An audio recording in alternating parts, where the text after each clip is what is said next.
ನನ್ನ ಪ್ರೀತಿಯ ಸಹೋದರ ಸಹೋದರಿಯರೇ, ಈ ಒಂದು ಪಾವನ ದಿನಗಳಲ್ಲಿ ಆತನ ಶ್ರಮ ಮರಣ ಇವುಗಳ ಒಂದು 40 ದಿನದ ಧ್ಯಾನಕ್ಕಾಗಿ ನಾವು ದೇವರ ವಾಕ್ಯದ ಒಂದು ಬೆಳಕಿನಲ್ಲಿ ನಮ್ಮನ್ನು ನಾವು ಪರೀಕ್ಷೆ ಮಾಡಿಕೊಳ್ಳುವ.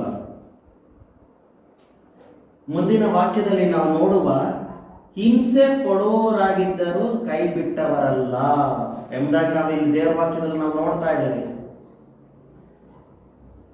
ಎಲ್ಲ ಮನುಷ್ಯರಿಗೆ ಹಿಂಸೆ ಉಂಟು ನನ್ನ ಪ್ರೀತಿಯ ಸಹೋದರ ಸಹೋದರಿಯರೇ, ಆದರೆ ನಮಗೆ ವಿಶೇಷವಾದಂತ ರಕ್ಷಕನು ಸಹಾಯಕನಾದಂತ ಯೇಸು ಕ್ರಿಸ್ತನಿದ್ದಾನೆ. ಆತನು ನಮ್ಮ ಹಿಂಸೆಗಳಿಂದ ನಮ್ಮನ್ನು ಹೊರಗೆ ಕರೆದುಕೊಂಡು ಬರ್ತಾನೆ.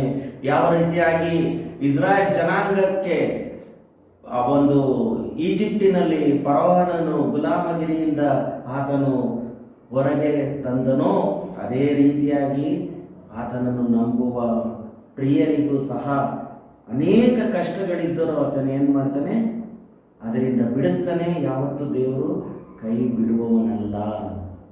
ಮುಂದಿನ ವಾಕ್ಯದಲ್ಲಿ ನಾವು ನೋಡುವುದಾದರೆ, ಕೆಡವಲ್ಪಟ್ಟವರಾಗಿದ್ದರೂ ಪ್ರಾಣ ನಷ್ಟಪಟ್ಟವರಲ್ಲ.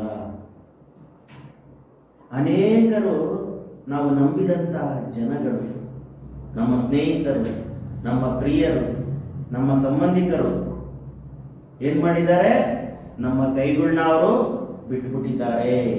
ಬೇಡಪ್ಪ, ಇವ್ರಿಗೆ ನಾವು ಸಹಾಯ ಮಾಡೋದು ಬೇಡ ಅಂತ ಅನೇಕ ಜನ ಬಿಟ್ಬಿಟ್ಟಿದ್ದಾರೆ.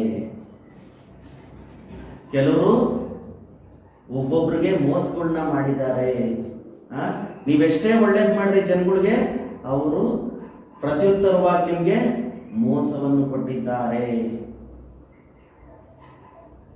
ಆದ್ದರಿಂದ ನನ್ನ ಪ್ರೀತಿಯ ದೇವಜನರೇ, ದೇವರೊಬ್ಬನೇ ಒಳ್ಳೆಯವನಾಗಿದ್ದಾನೆ. ದೇವರ ಪ್ರೀತಿಯೇ ಶಾಶ್ವತವಾದಂಥ ಪ್ರೀತಿಯಾಗಿದೆ.